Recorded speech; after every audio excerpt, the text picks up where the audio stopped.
There's a new fitness facility in Norwell, Massachusetts, and it's not your average gym. Owner Tyson Sonnerberg is a type 1 diabetic. He's been a personal trainer for almost 2 decades. He can train anyone who wants to get and stay fit, but his mission is to provide training and support to other diabetics. I'm here with Tyson Sonnerberg, who, full disclosure, happens to be my son.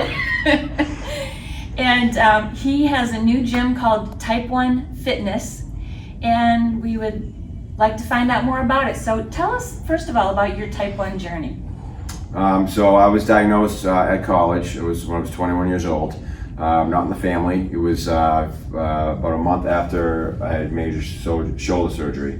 I had all the symptoms that you hear about: weight loss, frequent urination, thirst, and then it was blurry vision. And then, thanks to WebMD, I looked up all the symptoms and called you, and you said there's no way. And you called the surgeon, and he said there's no way.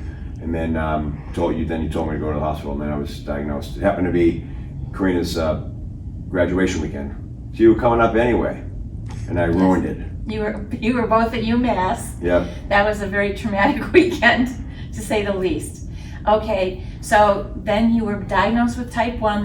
I kept saying, are you sure it isn't Type 2? No, it's Type 1. And then you handled it from there yourself, right? Well, you helped. I was home from college. Happened to be the end of the school year, so I went home and had a couple months of that break to, go to the doctors, the endocrinologist, and go to a nutritionist, and get my workout routine and fitness and eating all in line while I was working for the summer, and then went back and had to do it all at college. So it helped to actually have that little break rather than still be in school, being home and having the support. Right. So you graduated from college a year later at UMass, and you were doing what when you graduated? So I went into hospitality and tourism, and I was working at a Southern pizza place. Great place for a diabetic to be. But I had known them for a while, so they were very open and very. It was very easy to deal with what I had to deal with at school, and because I had that family, and then coming home and having them as a family also helped support and get me where I needed to be and do whatever I had to do to take care of it. Right. But then your thought process started to change in terms of your career. In college, you also were a cheerleader. Yep. Yes. Division I cheerleader, and I had that. We did have the exercise, as part of that routine, which helped. And then yes, after I graduated, got into fitness a little bit more, and I realized I loved helping people, get in shape, and then I went back to school for exercise science and personal training. And everything just clicked pretty quickly and easily for me in that respect. So that got me into the gym, that got me into training, and I haven't looked back since. So then you worked at the Y. Started working at the Y in 2007 after I graduated and got my certificate. And at the time I was working at Anyway, coaching gymnastics, and then I got into training at that point, and then I spent an extra 15 years or so. I was at the Y for 18 years. Wow. Yeah. Okay, and so you have a lot of experience then with training people. And did you start to train other people who had diabetes? I started. I did start a diabetes and exercise program in 2010 maybe, where it was mostly Type 2s, but there were Type 1s that came through, and I had. Actually before I started training, I actually had gone to Joslin Diabetes Clinic and talked to an exercise physiologist to learn all about how the body reacts when it comes to exercise for a Type 1 specifically. And so I used what I learned and helped those folks with Type 2, mostly Type 2, but Type 1, deal with their blood sugars and their basically lifestyle changes. And I've had clients with Type 1 as well. At the Y, and then now here, and it's nice to have that connection. When they have questions about what's going on with the blood sugars and how to react this way, and what could happen to the body with the exercise. Type 2s, you can change their lifestyle and they can better care for themselves, and maybe to come off meds. But Type 1s, you can better care for yourself and maybe decrease your insulin, but there's a lot that goes into what your numbers do when you exercise, Right. before and after and during. So tell me about that then. What do you have to look out for? How would someone exercise differently if they are a diabetic than if they're not? Is there a difference? Well, yeah, I mean, you have to be careful about how much insulin you take before you work out. You have to be careful what your numbers are when you start. If it's too high, you really shouldn't. If it's too low, you shouldn't. And then your body also reacts to the exercise when you're doing it. So like, insulin, if you have insulin on board, they call it, and you go for a run, your sugar is going to drop. If you're doing strength training, your body's going to use sugar for muscle recovery, so your numbers could drop after doing strength training. If you do heavy strength training, your numbers could go up because your body secretes sugar. Because it's a stressor. So there's a lot that goes to it, and you really have to know. Sometimes you know what the insulin will do and what the exercise does, but it's also really nice to know why your sugars are doing what they're doing, so you can fix it and then plan for that the next time. Wow. Yeah, so there is some planning involved, and you get used to it. And with today's technology, you can adjust the settings in your pump if you're on a pump to lower what you get before the workout and during the workout. But people that are still taking insulin shots, which does happen, they're out there, which is fine. It does, everyone's different, but they have to do a little bit more math when it comes down to taking insulin before a workout. Okay. Yeah. Have you ever had an emergency situation where somebody was crashing because their sugar went too low after a workout? Oh, absolutely, yeah. Yeah, we always got to keep stuff around. Most of the ones that I deal with now, they carry something with them. Either sport beans or almost like jelly beans. They have high sugar, and then it's always nice to have orange juice or juice around. Everyone thinks candy, but that's the worst thing you can take because it's a slow absorption. Oh, So, okay. yeah, but everyone carries something around. We have juice up front, and we have fruit snacks. But every type of one I've been with always has something. Yeah. So Okay. it does happen, and you just never know. Sometimes there's so many things that are involved in what affects the sugars that sometimes you just don't know. It just happens. Right. So tell me about your organization, the type1.org, that you created with a friend of yours. So Paul and I started that in 2011 to 2012. We came up with an idea of raising money for a cure, specifically a cure, because obviously there's a lot of money in diabetes care, and organizations around, nonprofits, they have money that comes in not only for a cure but also for all the other stuff, research,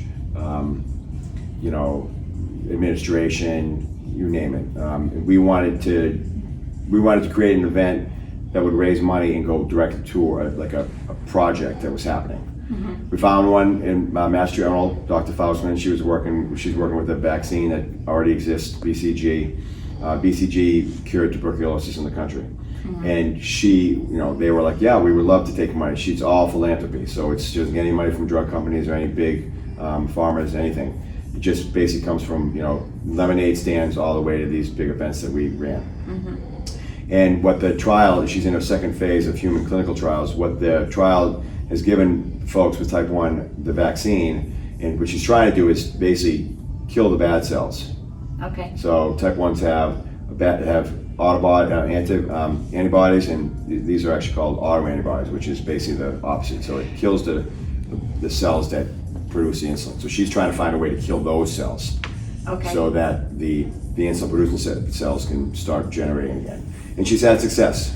And so we're working on that. Like I said, we send her a check and it goes right to her lab. It pays for those scientists and her to work to find a cure. It's not covering. She's working with Mass General, so I'm sure there's some marketing in there, but it's not covering anything else but that. Right. So, and they're coming into a pediatric trial too. So there's more people in the study.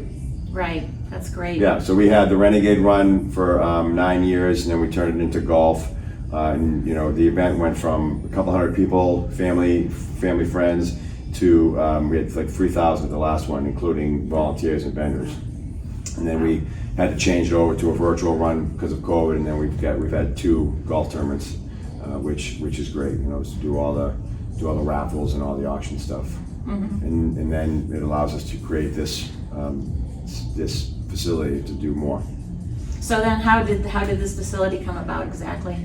Well, we've always wanted to offer a service like this, in a facility, like workshops. You can call them support groups if you want, but meetings and social gatherings, to be that local chapters, so to speak, of families and type 1s that need support, that just have a question or just want to reach out to anyone that gets it.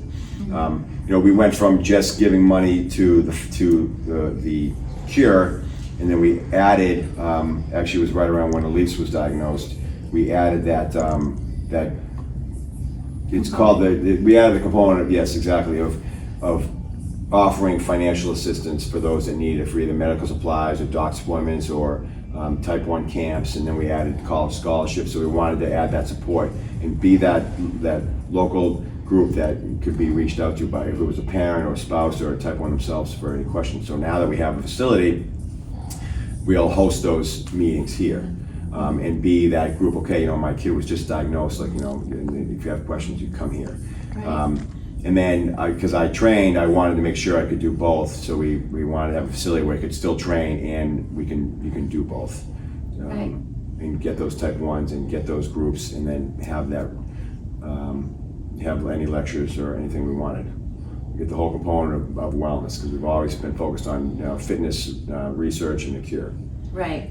So your gym is a nonprofit then? Yep. So we operate as a nonprofit. Yep.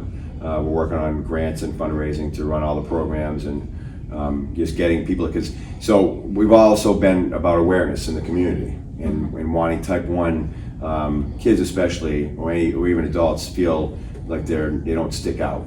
Right. And so having a facility where there's type 1s there's type 1s that may feel more comfortable coming to a facility that people get it. Just because if 70% of our members don't have type 1, they get it. They're here. They either are surrounded by it somewhere else, maybe just because they know me, but they understand what comes with it. Right. So it can make those type 1s feel more comfortable being in a space like that. Right. So you mentioned Elise. Yep. So she was diagnosed when she was 5. Yep. She was diagnosed at 5 in 2017. It was Friday the 13th. She had frequent urination, more so towards the end of the week. But this particular case, she had wet herself at school. And I said, no, I'm not liking this. So I checked her, and she was high. So we went to, called her, I think we called her doctor, and we went to South Shore because Children's ran the emergency room at South Shore Hospital. So went there. She didn't have any ketones, so she wasn't ill. But they did confirm my diagnosis. And luckily we were able to go home, and then we spent the weekend at Children's doing the learning. Because your wife Stacy had no idea how to handle diabetes. Right. I mean, she had watched me, but she didn't ever have to take it. And even the stuff I was hearing at the hospital was some new stuff. But like I said, luckily she didn't fall ill, and she wasn't admitted to the hospital. You are going to also have programs and support for type 2 diabetics as well? Yes, yeah. So we, like I said, right now, because we're just getting going, we want to focus on all the type 1 mission, raising awareness, and then we are fully intending to do more medical wellness, like having a type 2 group, cardiovascular, post cardiac rehab, things like that. So we're getting there. We have nutritionists that could come in and speak to those groups as well. There's actually someone I know that does specific for type 1 and type 2 diabetics in nutrition. So we'll have those. That'll be part of all those workshops. Right now it's very informal, just getting people together, getting people to the facility. Right, excellent. Because you only opened a couple of months ago, and you're just really getting started. Right. Grand opening was December 3rd. So. Not even 2 months ago, yeah. Right. So. Right. But you are also here for people who are not diabetic. They just want to exercise and improve their health, right? Absolutely. Yep. Like I said earlier, one of our goals is to raise awareness to the community about what type 1 is, and the difference between type 1 and type 2, and how important it is to be a community in that respect. But yes, it's open to everybody. We have tons of classes. We have great equipment. We have personal training, small group. We have spin. And so, we want everyone to come in and enjoy it and just be part of the small community that we have here, where everyone, knows everybody. And it's a really small, intimate setting, but beautiful new equipment. Right in Norwell, we haven't mentioned that yet. So it's the old Comcast building, so it's great. Tell me more about the classes. What all classes do you have? So we have everything from Zumba to yoga, body pump. We're Les Mills certified, so we have Les Mills body pump, grit, core. We have boot camps, and then we have the small group training, which is it's this thing called Team Beats, where you have 6 to 8 people, and you can actually follow the workout on television, and the coach motivate you. We get some music, and then you just follow the circuit, and it's right on the screen. So if anyone has questions about what they're doing, you can just look up on the screen. We talked a little bit about maybe some things that would be geared toward older citizens, Yep. baby boomers and beyond. So what do you have going on there? So you told us about this program, Silver Sneakers, so we reached out to them about being a facility that offers silver sneakers, which would be great because we have yoga classes, middle of the day classes that would be offered for those that are having to go to the city at 6 in the morning. Mm-hmm. So like we have that.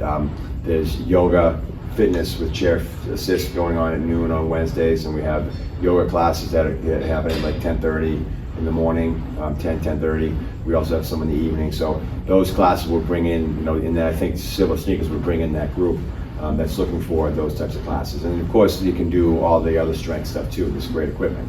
Right. And then if that becomes a draw, then we can add more classes to that group.